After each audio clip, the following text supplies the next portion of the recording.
2019年反送中，香港人这么一搞港独啊，又举英国旗、美国旗，呼吁外国干预，就令中央出手，这才出台了国安法，给了中央一个理由去铲除掉香港的这个公民社会。我怎么看这个占领中环运动呢？第一，它是一个非法集会；第二，其实我觉得中央的方案也是可以接受的，因为它平衡了中央权威和地方的这个普选的需求。香港只是一个地方的政权，中央的还是有维护这个主权的必要性的。他们主张是平民去提名这特首的候选人嘛，如果这样就会出现一个状况，比如说支持港独的特首候选人，中央就任命又不是，不任命又不是，这令中央很尴尬嘛。我比较支持的方案就是有50个集选的议席，50个是由工商界人士代表的功能界别议席。邓小平说过一句话，如果香港不作为一个渗透大陆摧毁社会主义的基地的话，我们中国共产党可以由他们香港人，但是如果香港作为一个民族的幌子，想要摧毁内地的社会主义制度的话，那就非干预不行。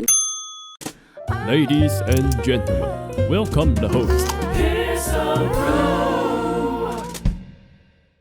好，你好，历史哥好，各位好，今天我来讲一讲香港人是怎么把自己的民主给搞死的，还有这个我对台湾问题的一些看法啊。OK， 首先要谈香港的民主，就是要看这个普选嘛，是这个行政长官的普选，还有这个立法会的普选。2014年的政改方案就是主要谈行政长官的普选啊，这个图我发去的群里啊，当时就是引发了很大争议嘛，争议就是要不要提名委员会这1200人先提名，然后再普选嘛，因为就是香港人觉得吧，就是这1200个人就是让中央筛选出一些合中央心意的人啊，去统治香港怎么样的？香港只是一个地方的政权嘛，中央的还是有维护这个主权的必要性的嘛。他们主张的是公民提名，这是由平民去提名这个特首的候选人嘛。如果这样的一个状况的话呢，就会出现一个状况，就是平民的一个，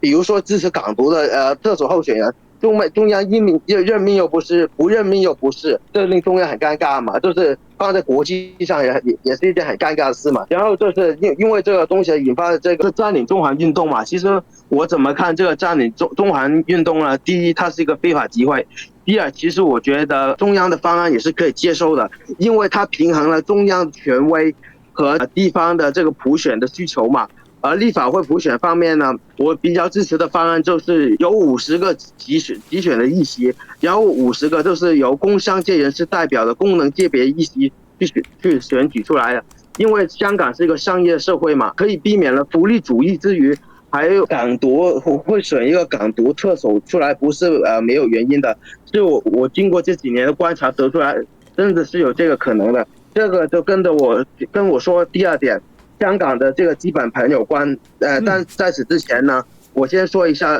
还有一个就是比较2019年的那个反送中嘛，2019年反送中的这个暴力事件的开始就是6月12日的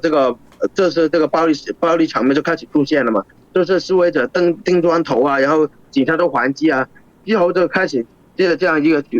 循环了，然后就直到这个一些港独的标语啊都。英国啊，美国的国旗都开始出来了，然后这涉及了港独，这才出台了国安法。而香港人这么一搞港独啊，又举英国旗、美国旗，呼吁外国干预，就令中央出手，给了中央一个理由去铲除掉香港的这个公民社会啊。什么民主党啊这个主题，因为我看过邓小平说过一句话，如果香港不作为一个渗透大陆摧毁社会主义的基地的话，我们中国共产党可以由他们香港人嘛，但是如果香港作为一个民族的幌子，想要摧毁内地的社会主义制度的话，那就非干预不行。2019年就是后者的情况，就是想要去挑战社会主义中国的这个主权，还有这个意识形态嘛。就是这样子。接着我再来说一说这个香港和台湾的这个基本盘，其实我觉得是很相像的。因为呢，他们都是由一个恐中仇中的意识形态而组成的这么一个群体啊。但是学生在反送中的时候，就是拉那个人链去抗议，对政府抗议。其实他们接受什么教育呢？我觉得跟台湾是差不多的，但是表现的方式是不同的。然后我就说说我对台湾问题的这些一个看法。我的立场是支持一国一制跟这个和平统一的。因为首先说为什么支持和平统一，很多人说要武统，但是要考虑一个问题，就是欧盟跟美国的意识形态是建立在反共、反对中国的社会主义政权上面的，而且特别是欧盟，因为它这主权国家之间，比如说法国的历史的光荣就是德国的耻辱，德国的光荣就是法国的耻辱嘛，所以他们必须要建立在一种共同的普世价值，就是什么自由民主啊，这种意识形态之上嘛。而且台湾就是跟他们共同的意识形态的盟友嘛。所以，当中共一旦进攻台湾的话，欧盟就很容易拿这个来做政治动员啊，然后就是经济上制裁也好啊，什么的，用各种情报支持也好啊，都会对中国大陆造成一些打击。然后美国的话，就是他不可能轻易的放弃他在第一岛链对中共的这个控制嘛，因为台湾一旦收复了，那美国得退回澳大利亚和关岛一线，这是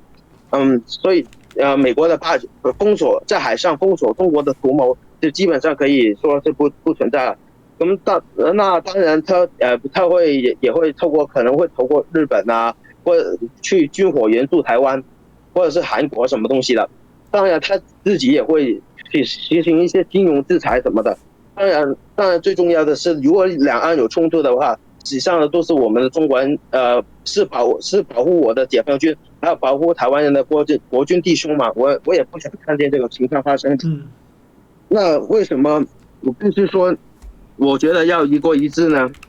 因为我想说，现在原本香港是期待着走一种叫自由资本主义的套路的，这是资本主义下保有一些公民社会啊，什么公民社会结社自由、言论自由啊，因为国安法我们的权利会可能有多一些规矩啊，没以前那么随便的，我会说这没那么自由好，自由也好，随便也好，什么都好。所以现在可以说